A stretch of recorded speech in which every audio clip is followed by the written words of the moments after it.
News પરના સૌથી મોટા સમાચાર સામે આવી રહ્યા છે।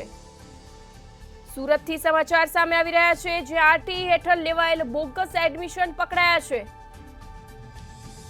100 જેટલા વિદ્યાર્થીઓના એડમિશન રદ કરવામાં આવ્યા છે। સુરતથી આ વિગતો સામે આવી રહી છે। બંગલામાં રહેનાર અને વિદેશ પ્રવાસ કરનાર વાલીઓ પકડાયા છે। શ્રીમંત વાલીઓ બાળકના શાળા પ્રવેશ માટે ગરીબ બન્યા છે। સુરતથી આ વિગતો સામે આવી રહી છે, જ્યાં આરટી હેઠળ લેવાયેલા બોગસ એડમિશન પકડાયા છે। રાજ્યમાં પ્રથમ વખત ચાલુ વર્ષે આરટીના પ્રવેશ રદ કરવામાં આવ્યા છે। સુરતની 7 થી વધુ શાળાના 100 જેટલા વિદ્યાર્થીઓના પ્રવેશ રદ કરવામાં આવ્યા છે। આવકના ખોટા પુરાવાઓ રજૂ કરી તેમને પ્રવેશ મેળવ્યા હતા। શાળાઓમાંથી ફરિયાદ આવતા ડીઓ દ્વારા તપાસ હાથ ધરાઈ હતી। શ્રીમંત વાલીઓ બાળકના શાળા પ્રવેશ માટે ગરીબ બન્યા હતા। સુરતની 7 થી વધુ શાળાના 100 જેટલા વિદ્યાર્થીઓના પ્રવેશ રદ કરવામાં આવ્યા છે। સુરતથી આ સમાચાર સામે આવી રહ્યા છે। મંતવ્ય ન્યૂઝ પર સૌથી મોટા સમાચાર સામે આવી રહ્યા છે। આરટી હેઠળ લેવાયેલ બોગસ એડમિશન પકડાયા છે। 100 જેટલા વિદ્યાર્થીઓના એડમિશન રદ કરવામાં આવ્યા છે। બંગલામાં રહેનાર અને વિદેશ પ્રવાસ કરનાર વાલીઓ પકડાયા છે। શ્રીમંત વાલીઓ બાળકના શાળા પ્રવેશ માટે ગરીબ બન્યા છે। રાજ્યમાં પ્રથમ વખત ચાલુ વર્ષે આરટીના પ્રવેશ રદ કરાયા છે। સુરતની 7 થી વધુ શાળાના 100 જેટલા વિદ્યાર્થીઓના પ્રવેશને રદ કરવામાં આવ્યા છે।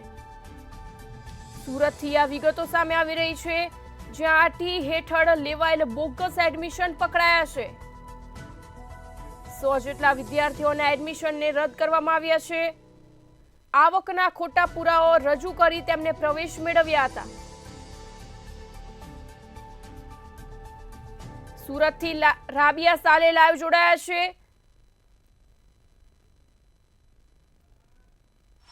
જી, આરટી હેઠળ લેવાયેલ બોગસ એડમિશન પકડાયા છે, જેમાં 100 જેટલા વિદ્યાર્થીઓના એડમિશનને રદ કરવામાં આવ્યા છે। શું છે વધુ વિગત?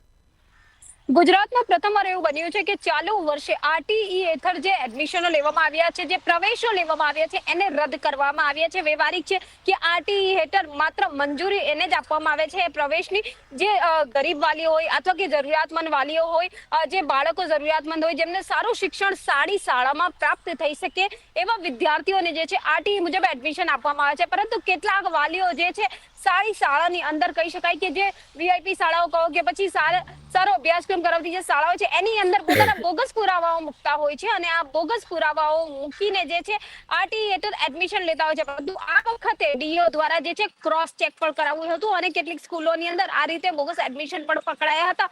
ત્યારે અત્યારે કહી શકાય કે 100 થી વધુ વિદ્યાર્થીઓના જે એડમિશન છે એ રદ કરવામાં આવ્યા છે। તે પણ એવા વાલીઓ જે છે જે બાંગ્લાદેશ કહો કે પછી અન્ય જે વિદેશ કહો કે અન્ય પ્રવાસો સુધી તેઓ જઈ રહ્યા છે, પોતાની માલિકીની તેઓ 4 વ્હીલર કાર પણ ધરાવી રહ્યા છે, એવા વાલીઓ દ્વારા જે પોતાનું ઘર ધરાવે છે, જેઓના નામ પર લાખોની લોન પણ છે, એવા વાલીઓ દ્વારા જે છે મોટી શાળાઓની અંદર આરટીઈના ખોટા પુરાવા મૂકીને એડમિશનો મેળવવામાં આવ્યા હતા, જેને લઈને હવે આરટીઓ દ્વારા કહી શકાય કે આરટીઈ હેઠળ જે છે રદ કરવામાં આવ્યા છે। ખાસ કરીને જે બોગસ એડમિશન હતા એને ડીઓ દ્વારા ક્રોસ ચેકિંગ કરીને પકડી પાડવામાં આવી છે। કડકથી કડક પગલાં લેવામાં આવ્યા છે અને સૌથી મોટા સમાચાર મંતવ્ય ન્યૂઝ પાસે કહી શકાય છે કે જે 100 જેટલા વિદ્યાર્થીઓ છે એમના એડમિશન રદ કરવામાં આવ્યા છે। જો કે અવારનવાર વિદ્યાર્થીઓ શરૂઆતમાં પકડાઈ જતા હોય છે અથવા એડમિશન નહીં મળતા હોય, પણ આ વર્ષે જે છે ડીઓ દ્વારા વર્ષ ચાલુ થઈ ગયું એના પછી રીચેકિંગ કરવામાં આવ્યું, શાળા દ્વારા રીચેકિંગ કરવામાં આવ્યું, બોગસ પુરાવાઓની ખરાઈ કરવામાં આવી, વાલીઓને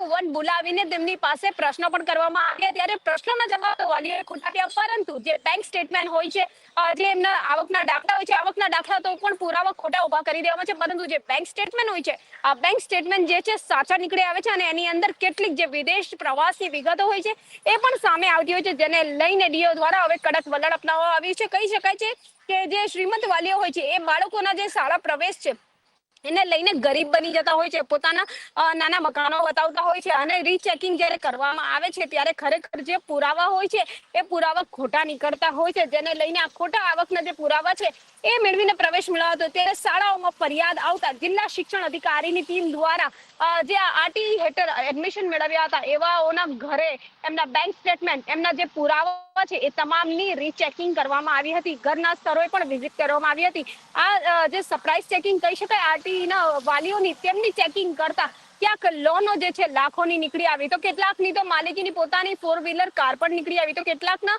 બેંક સ્ટેટમેન્ટમાં કેટલા લાખોની લોન નીકળી આવી, તો કેટલાકને જે છે વિદેશ પ્રવાસ પણ નીકળી આવ્યા.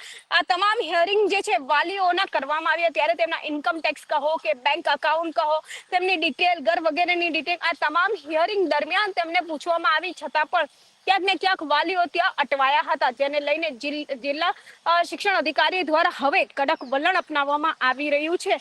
સ્પષ્ટ કહી શકાય છે કે કેટલાક વાલીઓ આલિશાન ફર્નિચર, લાખોના ઇન્કમ ટેક્સ રિટર્ન ભરતા હોવાનું પણ સામે આવ્યું છે. ત્યારે આવા વાલીઓના જે ખોટા પુરાવા છે, આ પુરાવાને લઈને 100 જેટલા વિદ્યાર્થીઓના પ્રવેશ ભલે રદ કરવામાં છે, પરંતુ આ પ્રવેશ રદ થતા ખોટા પુરાવા મૂકનાર જે વાલીઓ છે એમની ઉપર કડક કાર્યવાહી તો થશે, પણ જે બાળક હોય છે જેમનું એડમિશન લેવામાં આવે છે, વર્ષ શરૂ થઈ ગયું છે, કેટલાક મહિના વીતી ગયા અને હવે આ બાળકનું જે ભવિષ્ય છે એ અધ્ધરતાલ થઈ ગયું છે. આ બાળકના માનસિક સ્થિતિ પર જ્યારે આ પ્રવેશ રદ થાય છે ત્યારે ખૂબ જ ખરાબ અસર પડતી હોય છે, પણ આ વાલીઓ જે છે બેફામ રીતે ખોટા પુરાવા જે છે એ રજૂ કરી દેતા હોય, પોતાની મનમાની ચલાવતા હોય. પરંતુ આ વખતે ડીઓ દ્વારા જે છે કડક એક્શન લેવામાં આવ્યો છે, જે મંતવ્ય ન્યૂઝ સાથે અત્યારે પ્રસારિત થઈ રહ્યો છે. જી સમગ્ર માહિતી બદલ આભાર. સુરતથી આ સમાચાર સામે આવી રહ્યા છે, જ્યાં આરટીઈ હેઠળ લેવાયેલો બોગસ એડમિશન પકડાયા છે. 100 જેટલા વિદ્યાર્થીઓના એડમિશનને રદ કરવામાં આવ્યા છે. બંગલામાં રહેનાર અને વિદેશ પ્રવાસ કરનાર વાલીઓ પકડાયા છે. શ્રીમંત વાલીઓ બાળકના શાળા પ્રવેશ માટે ગરીબ બન્યા હતા. રાજ્યમાં પ્રથમ વખત ચાલુ વર્ષે આરટીઈના પ્રવેશને રદ કરવામાં આવ્યા છે. સુરતની 7થી વધુ શાળાના 100 જેટલા વિદ્યાર્થીઓના પ્રવેશ રદ કરવામાં આવ્યા છે.